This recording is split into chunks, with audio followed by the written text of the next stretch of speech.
우리가 신앙생활을 하다 보면 스스로 잘 서 있다고 생각할 때가 있지만 그 순간이 오히려 가장 조심해야 할 때일 수 있습니다. 신앙은 마음의 중심을 하나님께 두는 과정이며 늘 점검하고 돌아보는 태도를 필요로 합니다.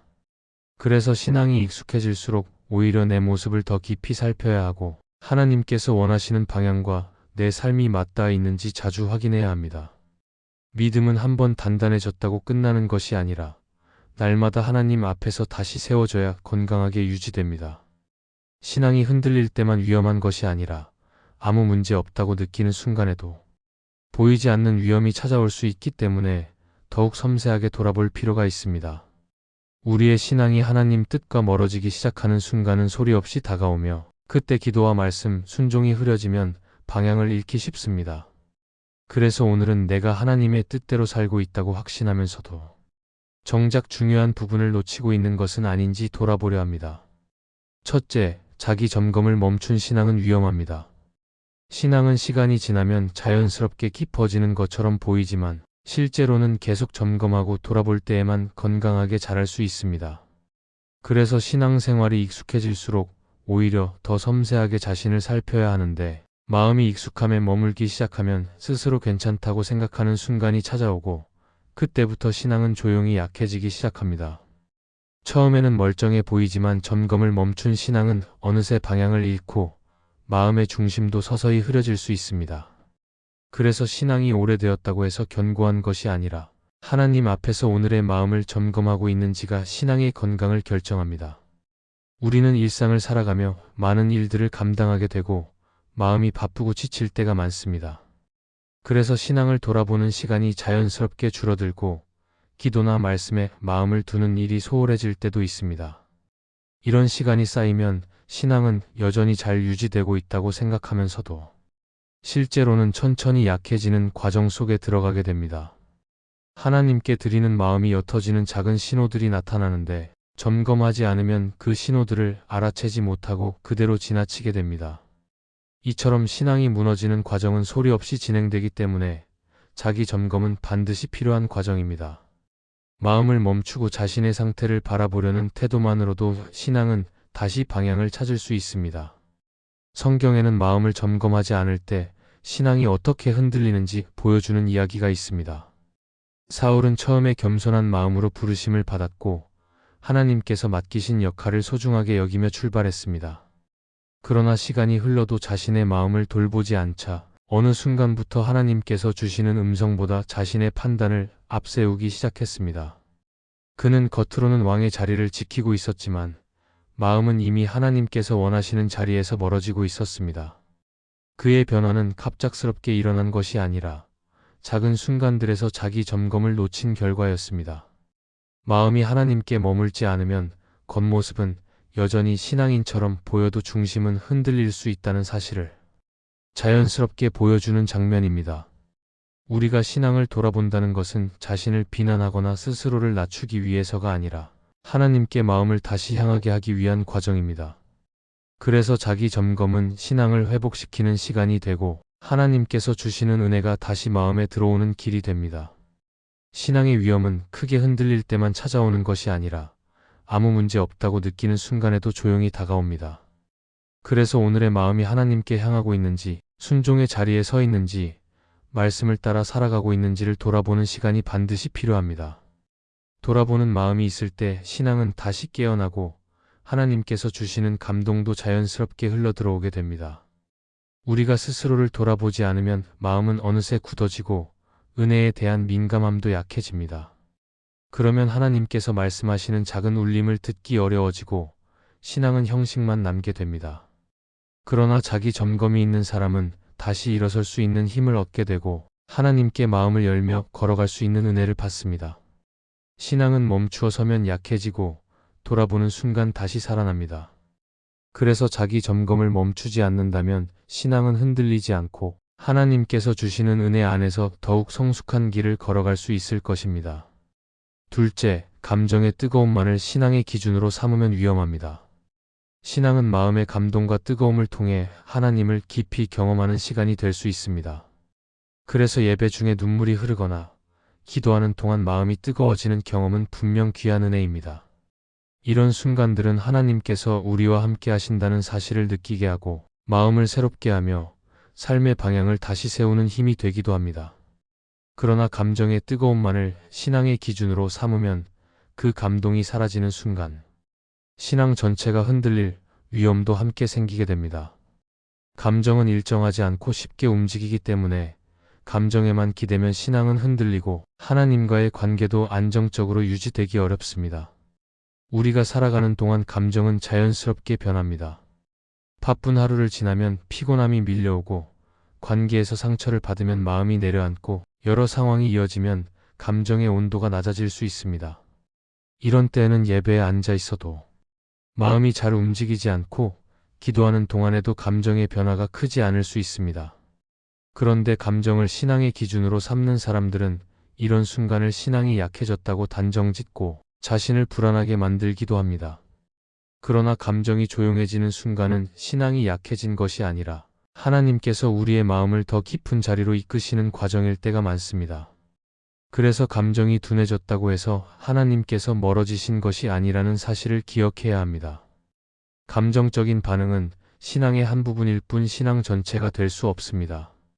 성경의 많은 인물들은 감정이 흔들리는 시간 속에서도 하나님께 시선을 두며 걸어갔습니다. 엘리야가 깊은 낙심 속에서도 하나님의 세미한 음성을 들었던 그 순간은 감정의 뜨거움이 아니라 하나님께 시선을 다시 돌렸기 때문에 가능했습니다. 그의 마음이 무너져 있었지만 하나님은 조용히 다가오셨고 그 조용한 은혜 속에서 새로운 길이 열렸습니다. 이 장면은 감정이라는 기준만으로 신앙을 판단하면 하나님께서 이루시는 깊은 역사를 놓칠 수 있음을 보여줍니다. 감정이 흔들릴 때에도 하나님은 여전히 우리와 가까이 계시며 어떤 순간에도 우리를 붙들고 계십니다. 감정에 의존한 신앙은 예배나 기도 시간이 특별하게 느껴질 때만 살아있는 것처럼 보일 수 있습니다.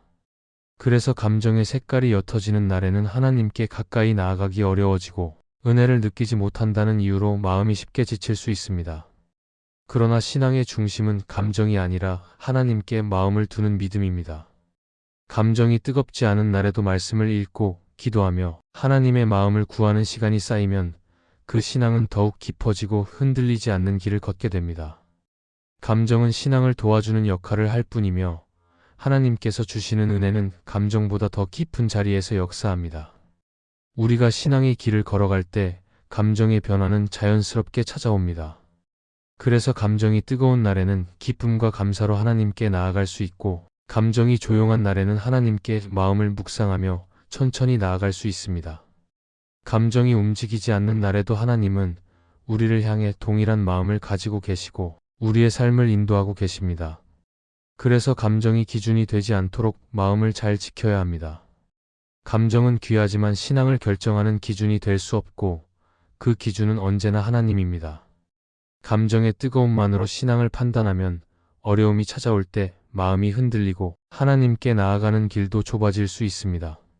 그러나 감정이 조용한 시간 속에서도 하나님께 시선을 두고 말씀과 기도를 통해 하나님을 찾으려는 마음을 지키면 신앙은 오히려 더 깊어집니다. 하나님은 감정을 넘어 우리의 삶 전체를 이끄시는 분이시며 어떤 날에도 변함없이 우리를 붙들고 계십니다. 그래서 감정이라는 기준을 내려놓고 하나님께 마음을 고정할 때 신앙은 흔들리지 않고 앞으로 나아갈 힘을 얻게 될 것입니다. 셋째, 겉모습에 만족하여 마음의 변화를 놓치면 위험합니다. 신앙은 눈에 보이는 행동으로 드러나지만 그 중심은 언제나 마음에서 시작됩니다. 그래서 예배를 드리고 봉사를 하고 맡은 자리를 성실하게 지키는 모습은 분명 소중한 신앙의 표현입니다. 그러나 겉으로 드러나는 모습에만 만족하게 되면 스스로 신앙이 잘 서 있다고 생각하며 마음을 돌아보지 않는 상황에 쉽게 놓일 수 있습니다. 이런 순간이 반복되면 마음의 변화는 멈추고 신앙은 점점 형식에 머무르게 됩니다. 하나님께서는 우리의 행동을 보시기도 하지만 무엇보다 마음을 보시는 분이시기 때문에 마음을 돌아보지 않으면 신앙은 겉모습만 남아 점점 약해질 수 있습니다. 우리가 신앙생활을 할 때 겉으로 보이는 모습은 오랫동안 유지되기 쉽습니다. 예배 시간에 자리에 앉아 있는 것, 공동체 안에서 맡은 일을 계속하는 것, 정해진 순서를 따라가는 것은 꾸준히 할 수 있습니다. 그러나 마음의 변화는 꾸준히 점검하고 하나님께 내어 드릴 때에만 유지됩니다. 그래서 마음은 바쁘고 삶이 지쳐 있을 때 쉽게 굳어지고 변화가 일어날 여지를 잃어버릴 수 있습니다. 이때 사람이 볼 때에는 여전히 신앙이 있는 것처럼 보이지만 내면은 점점 하나님의 은혜에 둔해질 수 있습니다. 이런 상태를 오래 두면 신앙은 깊어지지 못하고 어느 순간 방향을 잃게 됩니다. 성경에는 겉모습은 그대로 있었지만 마음이 하나님께 멀어져 있었던 장면들이 등장합니다. 이스라엘 백성이 하나님의 제사를 계속 드리고 있었음에도 마음은 하나님께 향하지 않았던 때 하나님께서는 그들의 겉모습이 아니라 마음의 상태를 보셨습니다. 드러나는 예배는 이어지고 있었지만 중심이 빠져 있었기 때문에 하나님께서 기뻐하지 않으셨습니다. 이 이야기는 신앙의 모습이 아무리 유지되고 있어도 마음이 하나님께 머물지 않으면 그 신앙은 위험한 상태에 놓일 수 있음을 알려줍니다. 겉으로는 신앙인이었지만 마음의 변화가 사라진 그 삶은 결국 하나님께서 원하시는 길에서 멀어져 있었습니다. 우리가 겉모습에 만족하게 되면 마음을 점검하려는 의지가 약해집니다. 그래서 예배를 드리면서도 하나님께 집중하지 못하고 기도하는 자리에서도 마음이 다른 곳에 머물게 될 수 있습니다. 이런 상태가 습관처럼 이어지면 어느 순간 신앙의 중심이 크게 흔들리고 하나님께서 주시는 감동과 깨달음도 들어오기 어렵게 됩니다. 그래서 겉모습과 역할은 유지되고 있지만 마음은 점점 식어가고 있다는 사실을 알아차리지 못하는 위험이 생깁니다. 이것이 신앙이 조용히 약해지는 과정이며 변화가 멈춘 신앙이 겪는 흔한 모습입니다. 그러나 마음의 변화는 하나님께서 우리에게 주시는 은혜의 자리에서 다시 시작됩니다. 겉모습을 유지하려고 애쓰기보다 하나님께 마음을 열고 하나님께서 원하시는 방향으로 나아가려는 작은 결단을 할 때 마음은 다시 움직이기 시작합니다. 하나님께 마음을 두면 예배는 형식이 아니라 하나님을 만나는 시간이 되고 기도는 의무가 아니라 마음의 고백이 됩니다. 마음이 하나님께 향할 때 신앙의 겉모습도 자연스럽게 살아나고 사람에게 보이기 위한 행동이 아니라 하나님께 드리는 진실한 삶으로 바뀌게 됩니다. 신앙은 겉모습과 마음이 함께 가야 건강하게 유지됩니다. 겉으로 드러나는 행동은 신앙의 표현이지만 그 행동을 떠받치는 중심은 언제나 마음입니다.